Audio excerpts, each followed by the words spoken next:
అమరావతిని ఆంధ్రప్రదేశ్ రాష్ట్ర శాశ్వత రాజధానిగా నిర్ణయిస్తూ లోక్సభ, రాజ్యసభల్లో బిల్లు ఆమోదం పొందడం పట్ల జనసేన పార్టీ రాష్ట్ర కార్యదర్శి అమిశెట్టి వాసు హర్షం వ్యక్తం చేశారు.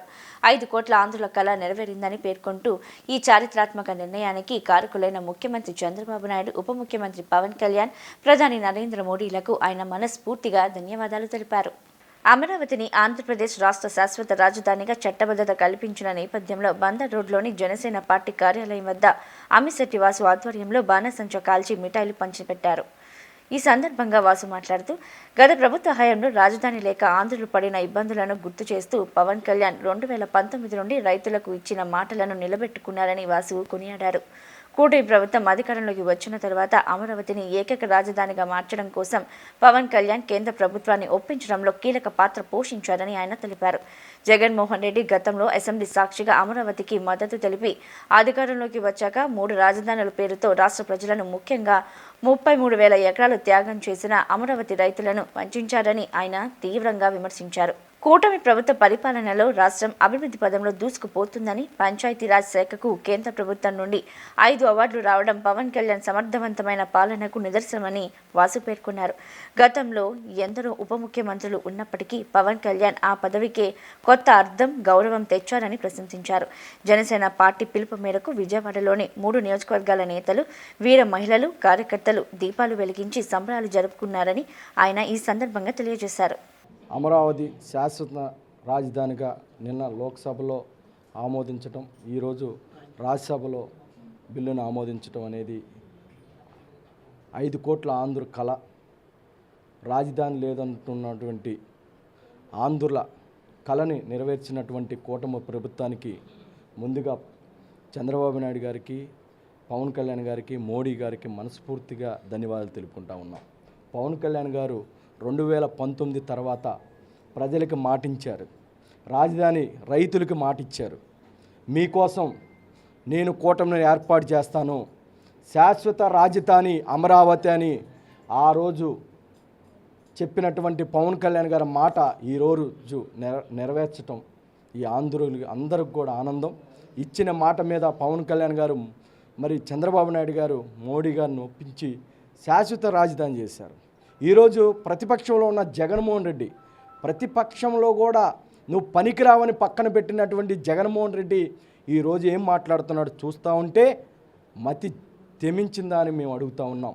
ఎందుకంటే ఆ రోజు 2014లో అసెంబ్లీ సాక్షిగా రాజధాని అమరావతి 33,000 ఎకరాలు కావాలని చెప్పినటువంటి జగన్మోహన్ రెడ్డి 2019లో అధికారం వచ్చినాక వచ్చే ముందు కూడా అమరావతి రాజధాని చెప్పి, అమరావతిలో నేను ఇల్లు కట్టుకున్నాను, అమరావతి రాజధాని అని చెప్పి అధికారం రాగానే 3 రాజధానులని ఈ ముక్కలు చేసినటువంటి మరి జగన్మోహన్ రెడ్డి ఈరోజు ఏ విధంగా మాట్లాడతాడని మేము ప్రశ్నిస్తూ ఉన్నాం. జగన్మోహన్ రెడ్డి అనే వ్యక్తి 151 సీట్ ఇచ్చి పరిపాలించమని ఆంధ్ర రాష్ట్ర ప్రజలు కోరుకుంటే కేవలం తిట్టులతో, బూతులతో 5 సంవత్సరాలు గడిపినటువంటి జగన్మోహన్ రెడ్డి ఆంధ్రులకి సరైన రాజధాని లేదు, అమరావతి రాజధాని అని అక్కడున్న రైతులు 33,000 ఎకరాలు త్యాగం చేస్తే రైతులు కష్టాలు కూడా పట్టించుకోకుండా రైతుల్ని, మహిళలని రోడ్డు మీద ఈడ్చి కొట్టినటువంటి జగన్మోహన్ రెడ్డి ఏ మొహం పెట్టుకొని ఈరోజు రాజధాని గురించి మాట్లాడుతున్నాం మేము అడుగుతూ ఉన్నాం. నీకు పిచ్చోడి చేతికి రాయిస్తే ఇసిరినట్టు 3 రాజధానులు అని చెప్పి 5 సంవత్సరాలు నువ్వు కాలయాపన చేసి ఈరోజు ఆంధ్రులకి రాజధాని మరి చట్టసభల్లో మరి ఈరోజు చట్టం చేస్తే ఇది కూడా చూసి వారం లేక నీ మనస్తత్వాన్ని, వ్యక్తిత్వాన్ని బయట పెట్టుకుంటున్నావంటే ఈరోజు రాష్ట్ర ప్రజలందరూ చూస్తూ ఉన్నారు. ఇంకొకసారి జగన్మోహన్ రెడ్డికి అవకాశం ఇస్తే రాజధాని కాదు మన రాష్ట్రమే లేకుండా పోద్దనే భయపడే పరిస్థితులు కల్పిస్తున్నాడు జగన్మోహన్ రెడ్డి. ఎక్కడ చూసిన అరాచకం, మా ప్రభుత్వం రానిండి ఓసకోతకు వస్తాం, మా ప్రభుత్వం రానిండి మీ మీద కేసులు పెడతామని భయపెడుతూ బెదిరిస్తూ ఉన్నారు. మా ప్రభుత్వం రానిండి ఈ కూటమి ప్రభుత్వం కన్నా మంచి పరిపాలన అందిస్తాం, మంచి రోడ్లు వేస్తాం, యువతకు ఉద్యోగాలు ఇస్తామని చెప్పకుండా కేసులు పెడతాం, మర్డర్లు చేస్తాం, భయపెడుతున్నారు ఈ ఆంధ్ర రాష్ట్ర ప్రజల్ని. ఆంధ్ర రాష్ట్ర ప్రజలందరూ చూస్తూ ఉన్నారు.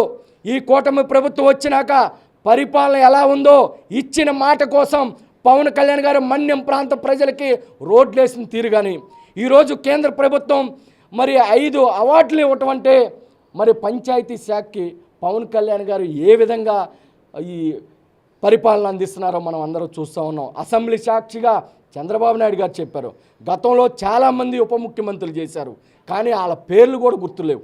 ఈరోజు ఉప ముఖ్యమంత్రి అనే మాటకే అర్థం తెచ్చినటువంటి పవన్ కళ్యాణ్ గారు ఇలాంటి నాయకత్వాన్ని ముందుకు తీసుకెళ్ళాలి.